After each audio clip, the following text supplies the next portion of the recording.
Hello guys, welcome to another video in my channel. अभी हम जिस मैच के बारे में बात करने वाले हैं वो है आज होने जाने वाला प्लांकेशिल का मैच, जो कि होने जा रहा है ओटागो और सेंट्रल डिस्ट्रिक्ट के बीच में। आज मतलब कल आप कह सकते हैं 12 बजे के बाद, क्योंकि है वो तो ये मैच होने जा रहा है यूनिवर्सिटी ओवल डनडिन में, जो ओटागो का घर है। लास्ट मैच डे में सेंट्रल डिस्ट्रिक्ट का मैच जो है दिया था ड्रीम इलेवन ने, जो कैंटरबरी के अगेंस्ट में था, और बहुत ज़्यादा दिक्कत में डाल दिया था कैंटरबरी को। हालांकि कैंटरबरी चैंपियन टीम है, उनको पता है कहाँ से कैसे मैच निकालना होता है, तो मैच तो उन्होंने बचा लिया, ठीक है। लेकिन दिक्कत में थी कैंटरबरी की टीम, यह डिनाई करने वाली बात नहीं है, और मैच में आगे थी। एज रखा था सेंट्रल डिस्ट्रिक्ट की टीम ने।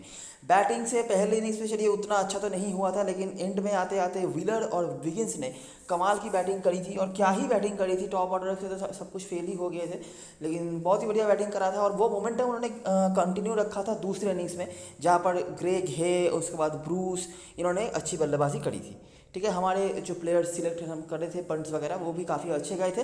कुछ प्लेयर्स को ऑफकोर्स हमने मिस करा था, और ये न्यूजीलैंड डोमेस्टिक सर्किट है, यहाँ पर ये चीज़ें होंगी, यही आपको पकड़ के चलना होता है। जो मैं काफ़ी सालों से कह रहा हूँ, अगर आप हमारे चैनल के पुराने सब्सक्राइबर हैं तो ये चीज़ आपको पता भी होगी। अगर नहीं है पता तो पता कर लीजिए अब ये से, कि ये न्यूजीलैंड डोमेस्टिक सर्किट है, ये ऑस्ट्रेलिया नहीं है, ये इंग्लैंड नहीं है कि आप जैसा जैसा बोलेंगे वैसा वैसा ही होगा। नहीं होने के चांसेस ज़्यादा होते हैं, और कुछ कभी कभार तो ऐसी चीज़ें भी हो जाएंगी जहाँ पे आप देखेंगे कुछ प्लेयर्स की कुछ भी रिकॉर्ड्स नहीं है, कुछ भी नहीं है, या फिर कुछ ख़राब रिकॉर्ड है, वही परफॉर्म करके चला जाएगा अगर वो परसेंटेज प्लेयर हो सही तो, ठीक है। तो इन सब चीज़ों के लिए तैयार है ना। हालांकि इस दिन का पहला मैच हमारा अच्छा गया है, मेंस का भी वुमेंस का भी। वुमेंस के मैच के बारे में क्या ही बताएं, अगर आपने खेला होगा तो एक तरफा विन रहा होगा। सब ने पता नहीं क्या सोच के लोग टीम बना रहे थे, क्या उनका थॉट प्रोसेस था, लेकिन जो भी हो बहुत ईजीली हमने जीत कर लिया। अभी जाके लोग वो सोच रहे हैं जो हम कल से सोच रहे थे, वो लोग अभी सोच रहे हैं, और आज के मैच में थोड़ा थोड़ा करके कुछ इधर उधर शायद कुछ लोग करेंगे भी। लेकिन अभी भी अगर मैं परसेंटेज की बात करूं तो मुझे लगता है कि आज के मैच में भी हम अच्छा कर सकते हैं, अगर सब कुछ सही रहा तो स्टार्ट करते हैं इस मैच की एनालिसिस। ओवरकास्ट है वेदर, डनडिन में ये चीज़ आपको देखने को मिल जाता है। अगर हम ओवर द सीजन जब मैचेस कवर करेंगे, आपको दिख जाएगा कि मेजॉरिटी ऑफ द टाइम्स यहाँ पर ओवरकास्ट कंडीशन रहता है, ठीक है। इसीलिए काफ़ी बारिश वगैरह होते हैं। स्पेशली ये वाइट बॉल क्रिकेट जो लिमिटेड ओवर क्रिकेट होता है, वहाँ पर इफेक्ट ज़्यादा करता है। यहाँ पर भी लेकिन होता है, लेकिन ज़्यादा नहीं, क्योंकि 4 डे मैचेस में कहीं ना कहीं तो टाइम मिल ही जाता है कि मैचेस हो जाए। पिछले सीजन की बात करें तो ओटागो ने तीसरे स्थान पर खत्म किया था, ठीक है। तो कंपैरेटिवली बेटर पोजीशन पर उन्होंने खत्म किया था सेंट्रल डिस्ट्रिक्ट से। लेकिन आखिरी 2 सीजनों में अगर आप नोटिस करेंगे तो ओटागो यहाँ पर पीछे चल रही है सेंट्रल डिस्ट्रिक्ट से, और 3-2 से यहाँ पर आगे है सेंट्रल डिस्ट्रिक्ट की टीम। इस ग्राउंड पर रिकॉर्ड की बात करें तो अच्छे रिकॉर्ड्स यहाँ पर भी हैं। 2-2 मैचेस उन्होंने खेले हैं, ज़्यादा मैचेस वो जीते हैं, एक मैच हारे हैं बस, और एक मैच नो रिजल्ट। ओटागो की तरफ से अगर मैं इंडिविजुअल परफॉर्मेंस की बात करूं तो जो चीज़ आपको नोटिस करने मिल जाएगा कि इनकी तरफ से बहुत बढ़िया कोई बैट्समैन नहीं है। किसी का भी 50 के ओवर औसत नहीं रहा, जो सेंटर की तरफ से भी ये चीज़ अप्लाई होता है, लेकिन परफॉर्मर ज़्यादा रहे हैं इनकी तरफ से, ठीक है। निक केली, Michael Ripon stand out performer रहते हैं इस फॉर्मेट में, और शायद अभी के लिए नहीं, लेकिन आने वाले समय में ये भी आप देखेंगे कि माइकल रिपन परसेंटेज कैप्टन वैसे बन रहे हैं। रदरफोर्ड और डेल फिलिप्स काफ़ी इनकन्सिस्टेंट रहते हैं, लेकिन ये proper red ball cricket player है। बाकी जो प्लेयर्स आप देख रहे हैं ना, निक केली, रिपन, रदरफोर्ड, ये तो वाइट बॉल क्रिकेट में भी अच्छा करते हैं, लेकिन डेल फिलिप्स को आप रेड बॉल क्रिकेट में बाहर ढूंढ नहीं पाएंगे, ठीक है। तो ये proper red ball cricket player है, और उसके बाहर इनका कोई खास कुछ चलता नहीं है। तो यहाँ पर भी उन्होंने कुछ रन बनाए हैं, इनकन्सिस्टेंट भले ही रहे हैं, लेकिन आप देख सकते हैं दोनों टीम्स मिलाकर हाईएस्ट इंडिविजुअल स्कोर जो पर्टिकुलर इनिंग्स में बनाया गया है किसी बैट्समैन के द्वारा, वो डेल फिलिप्स का ही है। बॉलिंग पे आपको माइकल रे दिख जाते हैं, रिपन, डफी, जिनमें से माइकल रे अवेलेबल नहीं है, लास्ट मैच में वो खेले तो थे, और इनके पास एबिलिटी थी कि बंचेस में विकेट निकाले, तो ये इनकी एक कमी जो है खलने वाली है टीम को, इसमें कोई दौराई नहीं है। रिपन और डफी, बाकी तो सिंपली जिस तरह से हम आगे ये चीज़ें बता चुके हैं, यहाँ पर बताने की कोई ज़रूरत नहीं है। तो एक आइडिया तो आपको यहाँ से ही लग रहा है कि ओटागो भी एक बॉलिंग डिपेंडेंट टीम रही है, बैटिंग उतना ज़्यादा इनका कंसिस्टेंट रहा नहीं है, ठीक है। अगर कोई स्ट्रॉन्ग बॉलिंग साइड आ जाए और बैलेंस साइड आ जाए, जैसे कि कैंटरबरी हो गया या जैसे कि ऑकलैंड हो गए, तो उनके अगेंस्ट में इनको काफ़ी दिक्कतों का सामना करना पड़ता भी था। तो अभी देख लेते हैं कि जब ये दोनों टीमें आमने सामने हुई हैं हिस्ट्री में तो क्या क्या हुआ है। मैं कुछ चीज़ों को समझाने की कोशिश करता हूँ, और डनडिन वाले जो मैचेस हुए हैं, जो लास्ट के 2 मैचेस हैं, वो मैचेस मैं आपको हाईलाइट करवाने की कोशिश करता हूँ, ठीक है। तो देखो क्या हो रहा है। नेपियर में मैच हुआ था 2018 का मैच, ओटागो 289। करंट स्क्वाड में वर्सेस कोई नहीं है जिन्होंने यहाँ पर बैटिंग से परफॉर्म करा था। बॉलिंग पे ब्रेसवेल जो पुराने प्लेयर्स में से हैं, इनका परफॉर्मेंस है 289, ठीक है, ज़्यादा रन नहीं बना। और सेंट्रल डिस्ट्रिक्ट की बैटिंग यहाँ पर और भी खराब रही। करंट स्क्वाड में वैसे तो कोई नहीं है, लेकिन आप नोटिस कर सकते हैं कि क्या मामला हो रहा है। रन नहीं बने हैं दोनों इनिंग्स में, तीसरे इनिंग्स में भी आके रन नहीं बना। ब्रेसवेल खाली है, बाकी कोई अवेलेबल नहीं है। सेंट्रल डिस्ट्रिक्ट ने यहाँ पर चेस कर लिया था एक प्लेयर का नाम आज के मैच में आपको बिल्कुल दिमाग में बैठा के रखना है। हो सकता है कि ये दोनों इनिंग्स में 0 रन बनाए, लेकिन आपको इनके रिकॉर्ड्स देखने हैं, सही है। वो है ग्रेग है 134 नॉट आउट, ठीक है। और उन्होंने ही यहाँ पर लीड करा कि चौथे इनिंग्स में जाकर भी सेंट्रल डिस्ट्रिक्ट ने इतना इजीली जीता कर लिया। बाकी ब्रूस के भी कुछ परफॉर्मेंस थे, बाकी माइकल रे और डफी के एक एक करके विकेट। अगला मैच अलेक्जेंडर में मैच हुआ था, जो कि मेरे ख्याल से ओटावा का घर होता है। सेंट्रल डिस्ट्रिक्ट ने यहाँ पर वापस से पहले बैटिंग करी, वापस से नहीं, इस बार पहले बैटिंग करा। वापस से आपको देख रहे हैं कौन, ग्रेग है। उसके बाद श्मुलियान, ये नाम भी थोड़ा सा कंसिडर करना पड़ेगा आपको। ब्रूस, ये 3 नाम, इनमें से ब्रूस और ये जो हैं ये रिपीट हो रहे हैं। बॉलिंग पे डफी, नेथन स्मिथ, बहुत ही बढ़िया रिकॉर्ड्स इनके रहे हैं, लेकिन अनफॉर्चुनेटली अवेलेबल नहीं है। ये वेलिंगटन की टीम में जुड़ चुके हैं। आगे हम जब इनके मैचेस होंगे इनके बारे में बातें करेंगे। ओटागो कंसिस्टेंट रह रही है अपनी बैटिंग से, नेथन स्मिथ बैटिंग से भी कंट्रीब्यूट कर रहे हैं। बाकी बॉलरों में से टिकनर और ये कुछ बॉलर्स हैं जिन्होंने विकेट निकाला। ओटागो ने दूसरे इनिंग्स पर उनको फॉलो ऑन सहना पड़ा था, यहाँ पर भी बैटिंग अच्छी नहीं कर पाए थे वो। और हॉकिंस, फिनी के कुछ परफॉर्मेंसेस थे। बॉलिंग से भी स्मुलियान आपको दिख जाते हैं। बाकी क्लार्कसन जो करंट स्क्वाड में अवेलेबल हैं लास्ट मैच की तरह, और यहाँ पर उनके खेलने के चांसेस हैं, आगे बताता हूँ क्यों। तो देख सकते हैं आप, लगातार दूसरे मैच में सेंट्रल डिस्ट्रिक्ट ने यहाँ पर बैटिंग, इस बार तो बैटिंग से भी उन्होंने अच्छा परफॉर्मेंस करा था। पिछले मैच में चलिए बैटिंग अच्छा नहीं हुआ था, लेकिन बॉलिंग दोनों मैच में उनकी अच्छी रही। ओटागो पहले मैच में बॉलिंग अच्छा रहा था, लेकिन दूसरे मैच में वो भी अच्छा नहीं रहा। अगला मैच जो हुआ था, नेपियर ने वापस से सेंट्रल डिस्ट्रिक्ट ने पहले बैटिंग करा। वापस से आपको ग्रेग है दिख रहे हैं, इसके अलावा आपको दिख रहे हैं डेन क्लीवर, और बाकी कोई अवेलेबल नहीं है। तो ग्रेग है लगातार तीसरे मैच में वो शतक बना रहे हैं, और काफ़ी बड़े बड़े शतक बना रहे हैं, छोटे मोटे शतक नहीं बना रहे। बॉलिंग से रिपन और डफी। ओटागो की बैटिंग यहाँ पर भी कंसिस्टेंट होती हुई 244। नेथन स्मिथ आप देख सकते हैं, बाकी नीचे से बेकन और रदरफोर्ड के कुछ परफॉर्मेंस थे। टिकनर, ब्रेसवेल, इनके परफॉर्मेंसेस हैं। बाकी कुछ बॉलर्स रहे हैं। लास्ट इनिंग्स में आकर हालांकि ओटागो ने यहाँ पर अच्छा बैटिंग करा था। रदरफोर्ड वापस से दिख रहे हैं। नेथन स्मिथ आप नोटिस कर सकते हैं कितना अच्छा रिकॉर्ड होल्ड कर रहे थे, लेकिन अवेलेबल नहीं है वो। और ब्रेसवेल के यहाँ पर 2 विकेट टिकनर के साथ। तो ये जो 3 मैचेस हैं, पुराने 3 मैचेस, उन तीनों मैचेस में लगातार सेंट्रल डिस्ट्रिक्ट जीती है। 2 मैचेस में बैटिंग से भी डोमिनेट करा है, और बॉलिंग तो हमेशा इनकी अच्छी रही ही है। और ओटागो की तरफ से कुछ बताने के लिए खास कुछ नहीं है, बैटिंग कंसिस्टेंटली इनका खराब रहा है, ठीक है। और पहले मैच में बॉलिंग सही भी हुआ था, लेकिन फिर भी वो रिजल्ट अपनी तरफ से नहीं ला पाए थे। अभी हम देखेंगे रीसेंट कुछ मैचेस, और रीसेंट मैचेस दोनों ही जो मैचेस हैं, ये दोनों ही मैचेस हुए हैं डनडिन में। ऊपर 3 मैचेस आपने देखा, मेरे ख्याल से 2 बार नेपियर में मैच हुआ, तीसरा मैच और पहला मैच, यहाँ 2 बार नेपियर में मैच हुआ, 1 बार अलेक्जेंडर में मैच हुआ, लेकिन डनडिन का कोई मैच नहीं था। लेकिन अभी हमें डनडिन के मैचेस मिले हैं, और ये हमारे लिए ज़्यादा प्रायोरिटी रखते हैं, ठीक है।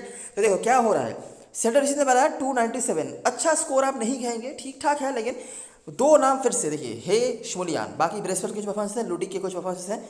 बॉलरों में से डफी हैं, बेकन हैं, इन्होंने परफॉर्म करा था। ओटागो ने यहाँ पर बहुत बड़ा टोटल नहीं खराब किया था, लेकिन आपको शायद लग रहा होगा कि 266 बनाकर डिक्लेरेशन देने की क्या ही वजह हो सकती है, वो आपको आगे पता चलेगा। करंट स्क्वाड में आपको दिख जाते हैं किचन और रेनविक। बाकी बॉलरों में से ये कुछ थे, जिनमें से अजाज पटेल मेजर परफॉर्मर थे, वो अवेलेबल नहीं है। सेंट्रल डिस्ट्रिक्ट ने यहाँ पर उन्होंने सोचा कि भैया हमने बहुत रन बना दिया है, हम तो यहाँ पर कर देंगे डिक्लेरेशन, और ये उनकी बहुत बड़ी गलती साबित हो गई। हे ने यहाँ पर भी रन बनाया था, ठीक है। तो लगातार चौथे मैच में, और मेरे ख्याल से लगातार 5 इनिंग्स में हे कंसिस्टेंटली रन बनाए जा रहे हैं, ठीक है। हे ने यहाँ पर भी रन बनाया था, और टारगेट दे दिया ओटागो को 288 का, लेकिन ओटागो ने यहाँ पर चेस कर लिया, ठीक है। और जैसे कि आपको पता ही होगा कि अगर एक बार आप डिक्लेयर कर देते हैं, मतलब उस इनिंग्स में आपको कोई हाथ नहीं रहता है, तो वापस से बैटिंग करने का कोई मतलब नहीं है। और ओटागो ने यहाँ पर चेस कर लिया। लीड करा किसने, माइकल रिपन, इसके अलावा हॉकिंस और फिलिप्स के कुछ परफॉर्मेंसेस थे। बॉलिंग से टिकनर, अजाज पटेल ने यहाँ पर भी लीड करा था। अच्छा, एक चीज़ नोटिस करो, अजाज पटेल आप देख रहे हैं कि दोनों इनिंग्स मिलाकर निकाल रहे हैं 7 विकेट। वो है कौन, स्पिनर, ठीक है। और अगर हम दूसरी तरफ से देखेंगे तो यहाँ पे आपको ज़्यादा कुछ दिखेगा नहीं। पहले इनिंग्स पे पेसर्स पहले दिन में बैटिंग करा था, और ऑल आउट भी हुई थी सेंट्रल डिस्ट्रिक्ट, दूसरे इनिंग्स में 2 ही विकेट गिरे थे उनके। लेकिन मेजर जो बॉलर इस मैच से उभर के आए थे वो थे एक स्पिनर, ठीक है। क्यों बता रहा हूँ आगे आपको दिख जाएगा। अच्छा, तो इस मैच में ओटागो ने मैच जीता था सेंट्रल डिस्ट्रिक्ट की गलती की वजह से, नहीं तो ड्रॉ होता शायद, लेकिन मैच जीतती नहीं ओटागो, ठीक है। बहुत मैच इनके हाथ में था, लेकिन चलिए वेस्ट कर दिया। अच्छा, अगला मैच और लास्ट मैच जो इन दोनों टीमों के बीच में हुआ है, और लास्ट मैच जो इस ग्राउंड पे हुआ है, लास्ट मैच इस आखिरी सीजन का भी, ठीक है। ओटागो ने यहाँ पर अच्छी बैटिंग करी थी, और पहली बार आप देख रहे हैं कि ओटागो अच्छा बैटिंग करा था। 400 के आसपास स्कोर, मतलब आप कहेंगे अच्छा स्कोर है। लीड करा किसने, रिपन, डेल फिलिप्स। अच्छा, यहाँ पर उन्होंने बैटिंग अच्छा करा था। लीड करा किसने, रिपन, बाकी हॉकिंस और डेल फिलिप्स के यहाँ पर भी कुछ स्कोर्स थे, और डेल फिलिप्स ने अपना जो पिछले सीजन का हाईएस्ट स्कोर था उनका 149, वो इसी टीम के अगेंस्ट में इसी ग्राउंड पे बनाए रखा था। इसके अलावा भी केली और मैक्स काउ के कुछ परफॉर्मेंसेस थे। बॉलिंग पे आपको दिख जाते हैं ब्रेसवेल, टिकनर, रे टूल, जो तीनों ही अवेलेबल हैं, और दिख जाते हैं जेडन लेनॉक्स। क्या सिमिलरिटी दिख रही है आपको लास्ट मैच से? यहाँ से अजाज पटेल जो मेजर बॉलर चल रहे थे सेंट्रल डिस्ट्रिक्ट की तरफ से, वो भी स्पिनर थे। जेडन लेनॉक्स जो मेजर बॉलर हैं इस मैच में सेंट्रल की तरफ से 1 साल बाद, वो भी स्पिनर ही हैं। सेम ग्राउंड है, सेम अपोनेंट है, ठीक है। अजाज पटेल नहीं है, लेकिन उनके जो रिप्लेसमेंट है उन्होंने यहाँ पर सेम जो है काम करा। सेंट्रल डिस्ट्रिक्ट ने यहाँ पर भी अच्छी बैटिंग करी थी। श्मुलियान आपको दिख जाते हैं, बाकी ब्रूस क्लेवर की कुछ परफॉर्मेंसेस हैं। बॉलिंग से माइकल रे अवेलेबल तो नहीं है, लेकिन एंगस मैकेंजी इनको स्क्वाड में रखा गया है, देखना पड़ेगा खेलते हैं या नहीं। दूसरे इनिंग्स में क्या हुआ, निक केली ने यहाँ पर दोनों इनिंग्स रन बनाया था, रदरफोर्ड का 100, और रिपन ने यहाँ पे लगातार तीसरे इनिंग्स पर इस ग्राउंड पे रन बनाया अगेंस्ट सेम अपोनेंट, ठीक है, आप देख सकते हैं। और पहले इनिंग्स में हालांकि वो रन का रन नहीं था, लेकिन लास्ट मैच के पहले इनिंग्स से स्टार्ट करके सेकंड लास्ट मैच के पहले इनिंग्स से स्टार्ट करके लास्ट मैच के दोनों ही इनिंग्स पे माइकल रिपन का रन है, ठीक है। बॉलिंग पे टिकनर और रे टूल आपको दिख जाते हैं। सेंट्रल डिशेस को यहाँ पर काफ़ी बड़ा टारगेट दिया था। चेस वो भी बुरा नहीं कर रहे थे, लेकिन पीछे रह गए।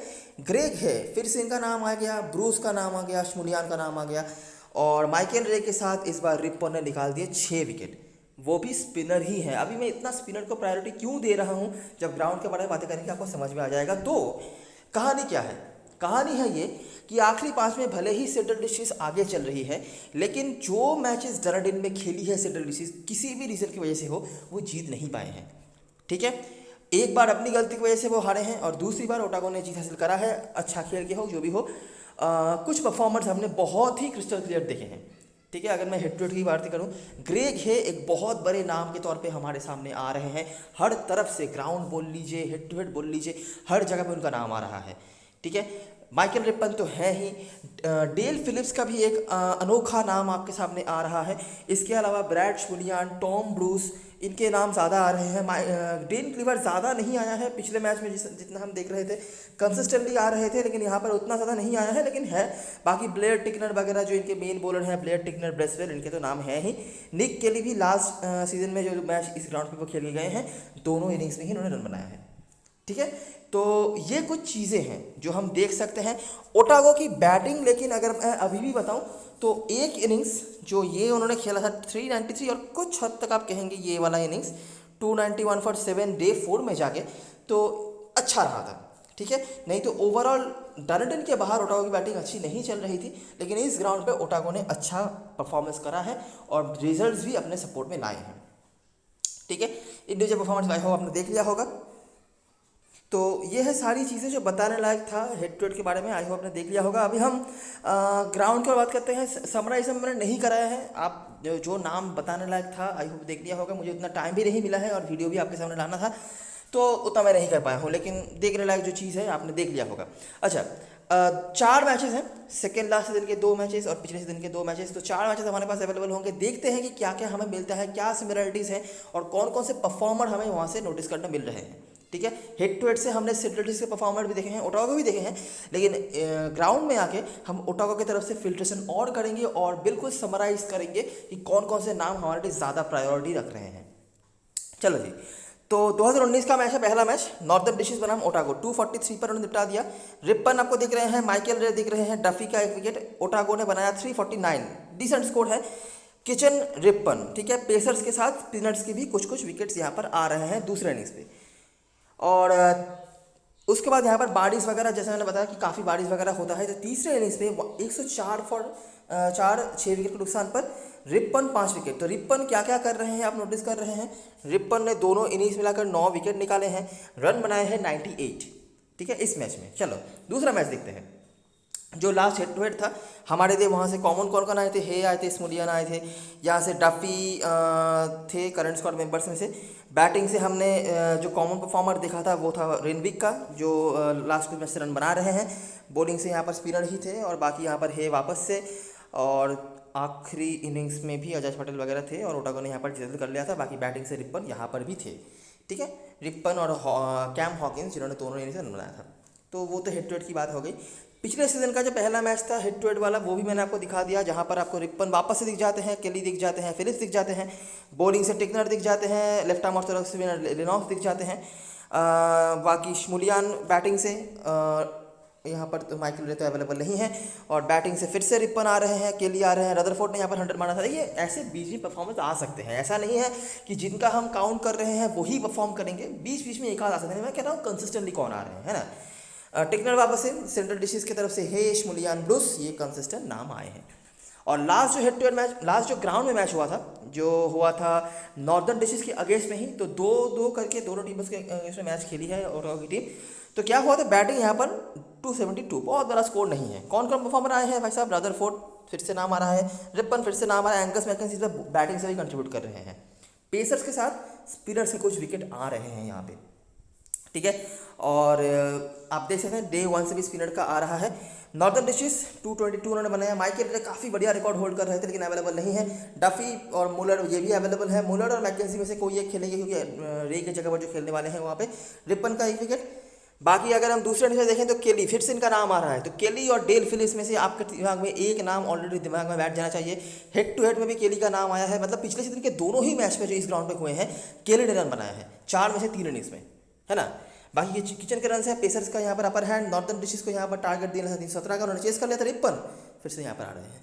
बाकी मैकेंजी और डफी का भी एक करके विकेट, ठीक है। तो यही वो मैच हारे हैं नॉर्दर्न डिशेस की टीम आखिरी 2 सीजनों में जो इस ग्राउंड पे खेला गया है। बाकी क्रिस्टल क्लियर कुछ नाम हमें मिल गए हैं ओटावा की तरफ से, ग्राउंड से बताएं, हम हेड टू हेड से बताएं, तो दोनों तरफ से, ठीक है। तो ये रही सारी चीज़ें जो हम बताने लायक था ग्राउंड से। ग्राउंड पे आप देख सकते हैं कि रन्स बनते हैं, मतलब बहुत रन शायद नहीं, डे 4 में जाके थोड़ा तो दिक्कतों का सामना करना पड़ता है। स्पिनर्स का यहाँ पर एक रोल है, वो ग्राउंड बड़ा होने की वजह से हो या कुछ भी हो, कहीं ना कहीं से स्पिनर्स यहाँ पर विकेट निकाल रहे हैं। जो wicket taking of course wicket taking जो स्पिनर्स होते हैं उनके पास यहाँ पर विकेट आ रहे हैं। ओटावा की तरफ से तो एकमात्र स्पिनर ही है माइकल रिपन, और सेंट्रल की तरफ से जो जेडन लिनॉक्स है, जिन्होंने लास्ट में से काफ़ी बढ़िया बॉलिंग कराई हुई थी। अभी भी शायद कुछ लोग इग्नोर कर सकते हैं, लेकिन उनका भी यहाँ पर अच्छा रिकॉर्ड रहा, कम से कम पहले इनिंग्स में तो, ठीक है। एक इनिंग्स में मुझे लग रहा है कि वो आपको बंचेस विकेट लेते हुए दिखेंगे, तो आप ले सकते हैं। और क्योंकि पिछले मैच में नाइट वॉचमैन के तौर पर भी उनको बैटिंग में भेजा गया था, बैटिंग हैंड भी उनका काफ़ी अच्छा नजर आया है, काफ़ी एक मैच्योर नजर आ रहे हैं इस सीजन में। अब पहले मैच में कम से कम जेडन लिनॉक्स, तो बिल्कुल ट्रायबल ऑप्शन है, ठीक है। तो ये कुछ समराइजेशन है ग्राउंड से, कुछ चीज़ें हमने हेड टू हेड से बताई हुई हैं। आई होप सारी चीज़ें आपने सही से देख ली होगी और सारी चीज़ें आपको पसंद आ गई होगी।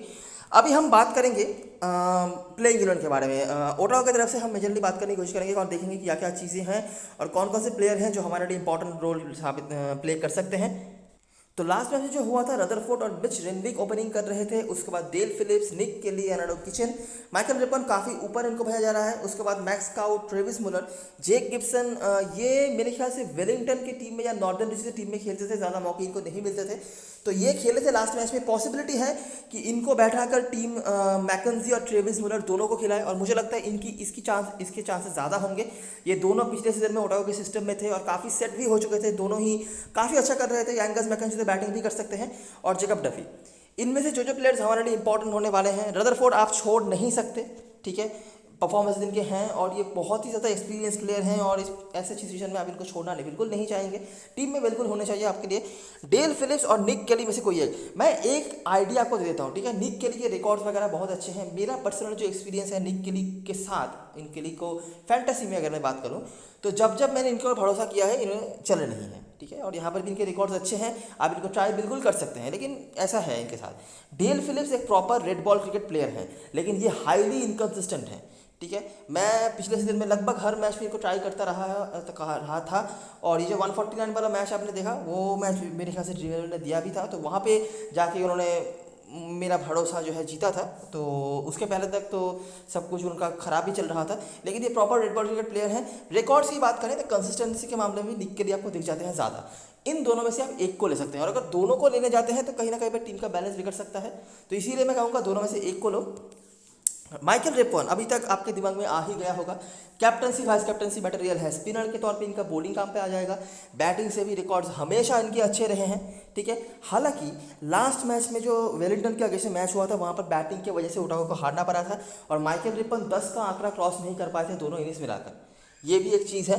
बॉलिंग से भी खास कुछ नहीं करा था, लेकिन अभी एक मैच से हम कुछ ज़्यादा कह नहीं सकते हैं, लेकिन अभी भी प्रॉपर ऑलराउंडर क्योंकि है, तो कहीं ना कुछ पॉइंट्स आपको देखे जाएंगे ही, और रिकॉर्ड्स तो आपने देख ही लिया है कि क्या है इनके। उसके बाद यहाँ पर जो बॉलर्स हैं इनमें से आप किसी को भी ले सकते हो, मुझे खास कुछ प्रायोरिटी नहीं है किसी के ऊपर। एंगस मैकेंजी और ट्रेविस वुलर में से आप एक को ले सकते हैं। जेकब डफी का खास कुछ रहा नहीं है, आप देख सकते हैं एक आध विकेट बीच में निकाले तो निकाले, खास उतना कंसिस्टेंट नहीं रहे हैं। लेकिन अगर आप परसेंटेज देख के जाना चाहते हैं तो बिल्कुल जेकब डफी से जा सकते हैं। एंगस मैकेंजी और ट्रेविस वुलर में से मैं प्रायोरिटी ज़्यादा दूंगा। एंगस मैकेंजी बैटिंग भी काफ़ी अच्छी कर लेते हैं, यंग हैं और पोटेंशियल काफ़ी ज़्यादा है इनके पास, और क्या पता ये सीजन का ब्रेक थ्रू सीजन हो। पिछले सीजन में काफ़ी यंगस्टर्स को हमने ब्रेकआउट करते हुए देखा है काफ़ी टीम्स के लिए, तो ओटावा की तरफ से ये भी एक यंग प्लेयर है और काफ़ी अच्छा परफॉर्मेंस रहा है इनका भी। यहाँ पर बात करते हैं सेंट्रल की तरफ से, तो ऑलरेडी जो प्लेयर्स आपकी टीम में बैठ गए होंगे वो है ग्रेग है, टॉम ब्रूस, श्मुलियान, और यहाँ से ब्लेयर टिकनर और जेडन लेनॉक्स। ये 5 प्लेयर्स हमारी टीम में ज़रूर से होंगे। जेडन लेनॉक्स थोड़ा सा डाउटफुल रहेगा, लेकिन मुझे लगता है सेफ होने चाहिए ये, और आप ले सकते हैं इनको। अगर आप जेडन लेनॉक्स को नहीं लेना चाहते तो 4 प्लेयर्स ऑलरेडी हैं, इसके साथ आपको जुड़ना पड़ेगा। यहाँ पे शायद डेन क्लीवर को आप जुड़ना चाहेंगे, उतना बढ़िया रिकॉर्डिंग का नहीं है, लेकिन क्योंकि ओटावा के बैटिंग को लेकर डाउट है और ये कीपिंग से काफ़ी अच्छे पॉइंट दे सकते हैं, तो इसीलिए ये एक ऑप्शन आपके लिए बने रहते हैं। डॉग ब्रेसवेल है, अगर आप लेनॉक्स नहीं लेना चाहते तो ब्रेसवेल का ऑप्शन बना रहता है। ब्रेसवेल वैसे भी आप टीम में लेना चाहेंगे, काफ़ी एक्सपीरियंस प्लेयर हैं, और स्मॉल लीग में कम से कम कैप्टन हसन भले ही नहीं बनाए, लेकिन टीम में तो ज़रूर से आपके होने चाहिए। ये कभी भी मैच का रुख पलट सकते हैं। पिछले मैच में उतना इफेक्टिव ज़रूर से नहीं हो पाए थे। बेन स्मिथ नहीं खेलने वाले हैं, वो पर्सनल डिजीज की वजह से बाहर हैं, तो उनके जगह पर क्लार्कसन मुझे लगता है एक अच्छे ऑप्शन हो सकते हैं। जोई फील्ड का भी ऑप्शन है, लेकिन क्लार्कसन क्योंकि प्रॉपर ऑलराउंडर हैं और पिछले सीजन में भी पहले फर्स्ट टीम के पार्ट रहे थे वो, तो इनका ज़्यादा चांस है मुझे लगता है कि फर्स्ट टीम में जगह बन पाना। बेली विगिंस पिछले मैच में काफ़ी नीचे बैटिंग करने आए थे, लेकिन अभी क्योंकि बेन स्मिथ अवेलेबल नहीं है तो ओपनिंग वो कर सकते हैं। काफ़ी और भी ऑप्शंस हैं, अगर टीम चाहे तो करवा सकती है, लेकिन बेली विगिंस ने वाइट बॉल क्रिकेट में ओपनिंग करके रखा हुआ है, तो मुझे लगता है यही ओपनिंग करेंगे, और थोड़ा बहुत हो सकता है सेफ पिक भी हो जाए, लेकिन अभी भी मुझे लगता है कि इनको थोड़ा बहुत साबित करना है खुद को। हालांकि पिछले मैच में जिस टीम के अगेंस्ट में उन्होंने रन बनाए हैं ना, वो बहुत बड़ी बात है। ठीक है, कैंटरबरी चैंपियन टीम है और अच्छी बॉलिंग लाइनअप रही है उनकी, स्पेशली ऐसी सिचुएशन में जब टॉप ऑर्डर के सारे बैट्समैन एक तरफ से फेल हो रहे थे, तो बहुत बड़ी बात है। अच्छा मोमेंटम दिखाया था, तो ट्राई कर सकते हैं आप। बाकी रिकॉर्ड्स इनके कुछ ऑफकोर्स नहीं है, लेकिन ऑफकोर्स एक अच्छा मोमेंटम उन्होंने गेन करके रखा हुआ है, तो ट्रायबल ऑप्शन है। कैप्टन हसन चॉइस की बात करें तो मुझे लगता है अभी भी लोग ब्रेसवेल को ज़रूर से कैप्टन हसन बनाने की कोशिश करेंगे, क्योंकि सेफ पिक है, और उसके बाद ग्रेग है, टॉम ब्रूस, डेन क्लीवर, इन चारों के भीतर लोग जाएंगे। उसके बाद हमारे पास स्मुलियान का ऑप्शन आता है, बहुत ही बढ़िया रिकॉर्ड्स होल्ड कर रहे हैं वो हेड टू हेड में, और मेरे टीम में आपको ज़रूर से दिख जाएंगे। कैप्टनसी वाइस कैप्टनसी के लिए मैं शायद नहीं कहूँ, लेकिन टीम में आपको ज़रूर से ये दिखेंगे। ब्लेयर टिकनर और जेडन लेनॉक्स में से किसी एक के ऊपर आप ट्राई कर सकते हैं बॉलरों में से। ओटावा की तरफ से किचन और रदरफोर्ड के ऊपर लोग जा रहे हैं ज़्यादा। किचन हमेशा ही एक परसेंटेज कैप्टन फैसर ऑप्शन में रहते हैं, लेकिन इस फॉर्मेट में किचन का उतना रोल नहीं रहा है, क्योंकि ये बॉलिंग ज़्यादा नहीं कराते हैं। ठीक है, उसके बाद रिप्पन और डफी सिर्फ नाम के बेसिस पे। हालांकि ओटावा की इस टीम में कैप्टनसी वाइस कैप्टनसी के लिए आपको रिप्पन, मतलब लॉजिकली रिप्पन के अलावा और कोई ऑप्शन मिलेगा नहीं। ठीक है, व्हाइट बॉल क्रिकेट में बहुत सारे ऑप्शन होते हैं, लेकिन रेड बॉल क्रिकेट में रिप्पन के अलावा कैप्टनसी के लिए कोई ऑप्शन नहीं है। बाकी मैकेंजी, केली, फिलिप्स ये आपके लिए पंड्स होंगे। केली को शायद फिर भी लोग लें, फिलिप्स आपके लिए काफ़ी अच्छे पंड बन सकते हैं अगर आप दोनों में से एक को लेकर चलते हैं तो। कैप्टनसी वाइस कैप्टनसी के लिए नहीं, टीम में ले लो, वही बड़ी बात होगी। तो मैंने इस तरह का एक स्ट्रक्चर बनाया है। यहाँ पे कुछ सिलेक्शंस के बारे में बताना चाहूँगा मैंने यहाँ पर लेनॉक्स को लिया है। लेनॉक्स की जगह पर लोग सेव जाने के लिए व्हीलर को ले सकते हैं। व्हीलर ने बैटिंग काफ़ी अच्छी करी थी, हालांकि बॉलिंग से अभी भी डाउटफुल हैं वो कितना इफेक्टिव हो पाएंगे या नहीं, लेकिन बैटिंग तो अच्छी करी थी, तो ये एक उनका प्लस पॉइंट रहता है व्हीलर का, कि एक अच्छी खासी बैटिंग वो कर लेते हैं। लेकिन यहाँ पे मैं उतना उम्मीद नहीं रख रहा कि कंसिस्टेंटली वो बैटिंग से रन बनाएंगे। एक आध मैच में ठीक है चलता है, लेकिन हमेशा बैटिंग से कंट्रीब्यूट करेंगे ये उम्मीद मैं नहीं रख रहा हूँ, और इसी मैंने लेनॉक्स को लिया है। सेफ होंगे व्हीलर। ठीक है, ट्रेविस वुलर और एंगस मैकेंजी में से मेरे को किसी एक को लेना था, लेकिन ट्रेविस वुलर को मैंने लिया है क्योंकि ये बॉलर में मुझे मिल रहे हैं। मैकेंजी ऑलराउंडर में हैं, और मैं उनको लेने के चक्कर में कुछ इंपॉर्टेंट प्लेयर्स को नहीं छोड़ना चाहता। बेली विगिंस मैं डाउटफुल हूँ, मैं इतना को क्लियरली बता रहा हूँ, मैं डाउटफुल हूँ इनके तरफ, इनको किस तरह से आप हैंडल कर सकते हैं उसके बारे में। लेकिन जिस तरह का परफॉर्मेंस इन्होंने करा था पिछले मैच पर, दोनों ही इनिंग्स में मैं कहूँगा, दूसरे इनिंग्स भी अच्छी बैटिंग करी थी, जितना देर इनको बैटिंग करने का मौका मिला था छोड़ने का मतलब नहीं बनता है, और काफ़ी लोग इनको टीम में लेंगे भी। अगर आप नहीं लेना चाहते हैं, अगर आपको लग रहा है नहीं भाई साहब इनका कोई रिकॉर्ड नहीं है, कुछ नहीं है, क्यों ही लें हम इनको, हमें कोई इफेक्टिव प्लेयर चाहिए जिनका रिकॉर्ड अच्छा हो, तो बेली विगिंस की जगह पर आपके पास डेल फिलिप्स का ऑप्शन बनता है यहाँ से, जिनको आप ट्राई कर सकते हैं। और यहाँ से जॉस क्लार्कसन जो पर्सनल फेवरेट है मेरे, मैं हमेशा ही कहता हूँ कि ये बहुत ही इफेक्टिव प्लेयर होते हैं, ये एक ऑप्शन है। और अच्छा, डॉग ब्रेसवेल का ऑप्शन यहाँ पे बना रहता है जो मैंने नोटिस नहीं करा था। तो डॉग ब्रेसवेल में मुझे मैं मैनेज नहीं कर पा रहा था उनको लेने के चक्कर में। लेकिन पिछले मैच में उतना अच्छा फॉर्म उन्होंने नहीं दिखाया था। बाकी ऐसा भी हो सकता है कि सिल्टन डिशीज एक ही इनिंग्स बैटिंग करे, क्योंकि वोटाओ की बैटिंग उतनी अच्छी नज़र नहीं आई थी लास्ट मैच पे, और वो भी वेलिंगटन के अगेंस्ट में। तो बस यही चीज़ है। लेकिन ऑलरेडी मैंने 2 पॉसिबल बॉलर ऑप्शन लेके रखा था, इसलिए मैंने ब्रेसवेल को नहीं रखा। तो ये आपके ऊपर है, ठीक है। आप ब्रेसवेल को ले सकते हैं, या फिर वहाँ से जो मैंने बताया कि आप बेली विगिंस के लेकर भी चल सकते हैं। एक और चांस आप कर सकते हैं कि आप ब्रेसवेल बेली विगिंस दोनों को लेकर चले और आप क्लेवर को ड्रॉप कर दें। क्लेवर के रिकॉर्ड्स उतने अच्छे नहीं हैं इस फिक्चर में। एक ही इनिंग्स मुझे लगा था जो मैंने देखा लास्ट मैच का, लास्ट इनिंग्स जो था 99 कुछ उन्होंने बनाया था, लेकिन उसके अलावा उतना कंसिस्टेंट वो नहीं रहे हैं। कीपिंग लेकिन करेंगे, इसीलिए मैं इनको छोड़ भी नहीं पा रहा। तो ये सिलेक्शन आपको करना पड़ेगा, ब्रेसवेल क्लेवर विगिंस में से आपको 2 को लेकर चलना है, ठीक है। अच्छा, बाकी निक केरी मैंने रखा है, डिल फिलिप्स आप ले सकते हैं इनके जगह पर। लोग इनके जगह पर अनाडो किशिन को लेंगे, ये पकड़ के चलना। माइकल रेपन तो है ही, और रदरफोर्ड, बस मुझे नहीं लगता यहाँ पर कोई सोचने वाली बात है। स्मुनियान को लेकर लोग शायद कंफ्यूज हो सकते हैं कि वो लेंगे या नहीं लेंगे, शायद नहीं ही लेंगे, लेकिन मेरे पास रीज़न है और इसलिए मैंने रखा है इनको। कैप्टन वर्सेस चॉइस की बात करें तो मुझे लगता है माइकल रेपन आपके लिए बेस्ट ऑप्शन हो सकते हैं। फॉर्म का मुझे कोई आइडिया नहीं है, लास्ट मैच में तो रन नहीं बनाया था कुछ भी, बैटिंग से और बॉलिंग से भी इफेक्टिव नहीं हो पाए थे। लेकिन क्या पता वो एक मैच रहा हो और अभी फॉर्म पे वो आ जाए अपने घर पे आके, जहाँ पे उनके रिकॉर्ड्स वगैरह बहुत अच्छे हैं और फिक्चर भी अच्छे हैं। तो माइकल रेपन एक ऑप्शन है। ग्रेग है, बहुत ही बढ़िया रिकॉर्ड होल्ड कर रहे हैं। लास्ट 5-6 इनिंग्स में मेरे ख्याल से एक ही इनिंग्स रहा है जब उनको वो फेल हुए हैं, बाकी हर इनिंग्स पे रन बनाया है, शतक बनाया है, बड़े बड़े वो भी। तो वो आपके लिए एक ऑप्शन बने रहते हैं। इसके अलावा भी अगर आपको कुछ देखना है तो स्मुलियान का ऑप्शन रहता है, टॉम ब्रूस का ऑप्शन रहता है। और बॉलरों में से टिकनर ही जो, क्योंकि पक्का 2 इनिंग्स उनका बॉल करने को मिलेगा ही, और स्पिनर्स का कुछ रोल ही होता है बीच में विकेट निकालने के लिए। बाकी डोमिनेट तो पेसर्स ही करेंगे, तो टिकनर ही आपके लिए मेन पेसर हैं सेंट्रल की तरफ से, ठीक है। तो ये नहीं सारी चीज़ें और सारी एनालिसिस वीडियो अगर पसंद आया हो तो लाइक ज़रूर करना, सब्सक्राइब करना, चैनल को टेलीग्राम चैनल पे ज़रूर ज्वाइन हो जाना, क्योंकि इस लास्ट में भी सारी अपडेट्स वगैरह आपको वही मिलने वाली है। तब तक के लिए best luck for this match and goodbye for now.